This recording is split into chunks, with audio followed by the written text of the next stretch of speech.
বিসমিল্লাহির রহমানির রহিম। পৃথিবীতে সবচেয়ে সহজ কাজ হলো সমালোচনা করা, কিন্তু 19,000 টাকা দেওয়ার মতো মানুষ সোহেল মিয়ার কেউ নাই। আছে ভাই? কেউ দিছে? না ভাই না। এক বেলা খাবার দিছে? না ভাই না। আমরা ভিডিও করছি, 19,000 টাকা দিছে ভাই। ওই তো 19,000 টাকা দিয়ে তার অপারেশনটা হবে না। 19,000 টাকা দিয়ে হয়তো উনি বেঁচে থাকতে পারবেন না। আল্লাহর হস্তে বলবো ভাই, একটা শেয়ার করেন। আর আপনারা যারা টাকা দিয়েছেন, এই টাকাগুলো আমরা দেখেন সোহেল মিয়ার হাতে পৌঁছে দিলাম। ভাই ধরেন একটু, এই যে আপনি টাকা বুঝতে পাইছেন? জি ভাই ভাইছি। টাকা কার অ্যাকাউন্টে আছে? আমার সোহেল মিয়ার অ্যাকাউন্টে আসছে। সুতরাং আমাদের কোনো লেনদেন আছে কিনা? আমাদের কাছে কোনো পাওনা দাওনা নাই।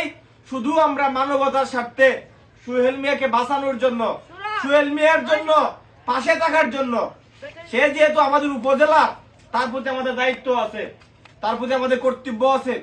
এই হিসাবে মাধবপুরের দুয়ারে দুয়ারে, মাধবপুরে প্রতিটি ঘরে ঘরে, মাধবপুরের অসহায় দরিদ্র মানুষের চিকিৎসার জন্য জীবনকে বাজি রেখে, নিজের কাজ কর্ম ফেলে রেখে তাদের কাছে ছুটে যাই ভাই। দুনিয়াতে পাওয়ার জন্য না, আপনার সমালোচনার জন্য না, আপনার অপেক্ষার জন্য না, আপনার কট্টর কথার জন্য না, শুধু একটাই, আল্লাহ আমাদেরকে মানুষ হিসেবে প্রেরণ করেছেন, তাদের প্রতি আমাদের কিছু হক আছে। যদি সেই হক পালন না করি, মহান রবের কাছে কোনো জবাব দেওয়ার আর কোনো পথ থাকবে না।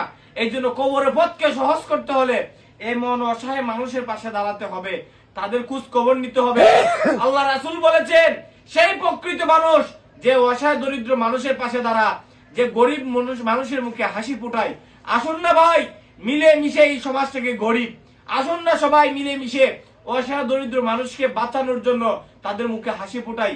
আসুন সবাই মিলে মিশে দ্বন্দ্ব হিংসা মুক্ত হয়ে মানুষ মানুষকে ভালোবাসি, বুকে ঝরাইয়া বলি, জয় হোক, জয় হোক, জয় হোক, জয় হোক মানবতা। ছবি ভাই একটু